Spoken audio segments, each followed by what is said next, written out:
Okay, so tell me about your Suboxone journey. Yeah. Okay. Back in, oh my gosh, it's been probably 15 years ago. Yeah. Or, well, less than that. I've been straight and clean for 6 years, even that. Yeah. But when I first, I've been 8 years off of everything else. Mm-hmm. So the first 2 years of that period of time, I was, trying to stay straight, not do anything.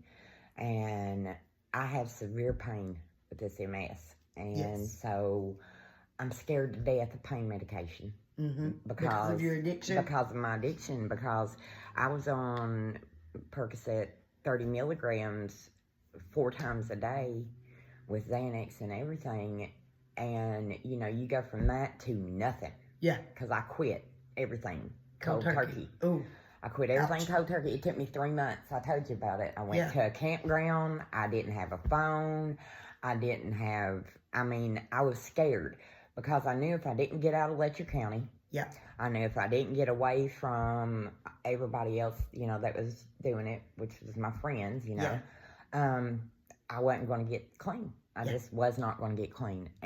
But I knew if I didn't, I was going to die because with my body, I have MS and lupus. Yeah. And I then stayed in a flare. The drugs on top of the it drugs kept me in a flare all the time. So I was sick constantly. Mm-hmm. So when I got clean, I went, like I said, I went to a campground. I had, I stayed there 3.5 months in the campground. And the first month was miserable. I was so sick. Everything I ate, I either threw up or had to go to the bathroom. Yeah. And I'm outdoors, but they had little bathroom areas. And for the first, like I said, month, it was so bad I had to sit up by the bathroom. I couldn't run, to the bathroom. So I'd sit there all day and just hang out by the bathroom. Just hang out by the bathroom. So you could be dope sick. Yep. God love you. And so I didn't have a cell phone because I knew that if I got desperate enough, I could call anybody and they would either come and get me or they'd bring it to me. Yeah. So I didn't trust myself. I didn't trust myself at all. Yeah.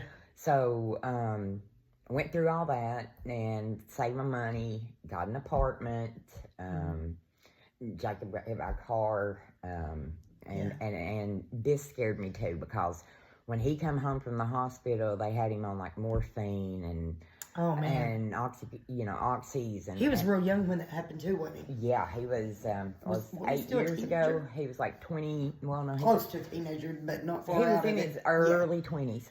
And he was crossing the street and a car just plowed him. Yeah. And so his whole left side's metal, crushed up and everything. So he had... Has he recovered from that good? He still struggles a lot. He has a lot of trouble walking and everything. So, okay, love you. You got your keys? Be careful. Okay. Yeah, I got it. Okay. And so Jacob had been in an accident. So when I brought him home from the hospital, he came home with all this pain medication. Yeah. And at first, in my mind, I was thinking, oh no, because it was there.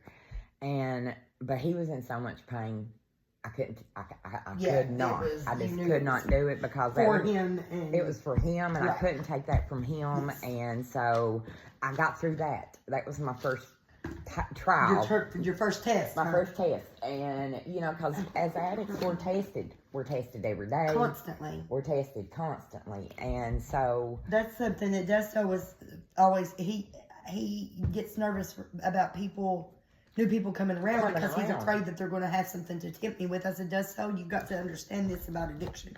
Temptations and triggers are everywhere. All day, every day. All day, every day.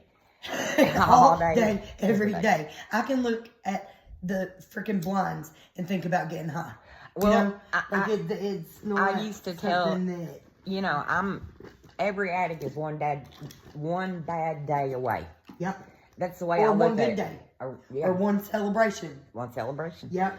And Something so, good happens. Oh well, I can do this time. so Just to celebrate. you know, Yeah. I had, you know, Sarah got married, or she got pregnant with my grandbaby, Mm-hmm. and I had broke my tailbone. Yeah. right around the time he was born, and so they took and you know, had X-rays and everything. Well, in my mind, the pain, I was still scared. Uh-huh. So I had a friend suggest, well, just take a little piece of Suboxone. Yeah. It can help. Yeah. And it can block the other opiates. You know that your receptors are blocked, so Right. you're not tempted to take So I others. you know, to be honest, I got it off the street. Yeah. You know, because I wanted to try first. Well, back then, if you remember, it was really hard to get a doctor Mhm. to write them. And if you did find a doctor to write them, then you couldn't find a pharmacy to fill them. Right. And here's the biggest problem I had with it was What's in